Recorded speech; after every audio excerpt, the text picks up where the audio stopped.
This is a teachers' protest in the heart of Buenos Aires. Now, it's the focal point for strike action, which is taking place across Argentina. There are representatives here from teachers' unions from across the country. Now, the strike is taking place because of demands, complaints over wage renegotiations, budget cuts, and a lack of investment. Now, it's not only teachers that are on strike this Thursday in Argentina, so too health workers. And railway workers were also expected to take part in strike action as well. Now, that strike was ultimately suspended after government intervention, but clearly the impact of railway workers going on strike would have been huge on the national economy, and in particular in and around the Buenos Aires metropolitan area.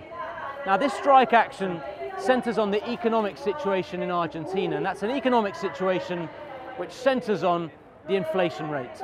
Wednesday saw the latest figures released from the National Institute of Statistics, the INDEC, which showed that May registered 7.8% inflation in the month alone.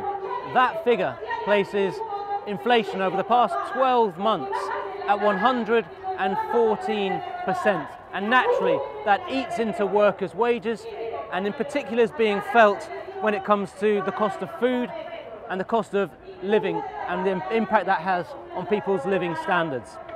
So inflation is the central issue in Argentina right now. And this is an electoral year in Argentina. Presidential elections are due to be held in October. On Wednesday, alliances were formed ahead of August's primaries. So inflation will be the central issue ahead of these elections. And what protests like this, which are taking place across the country, show is just the level of unrest, the level of social discontent because of inflation.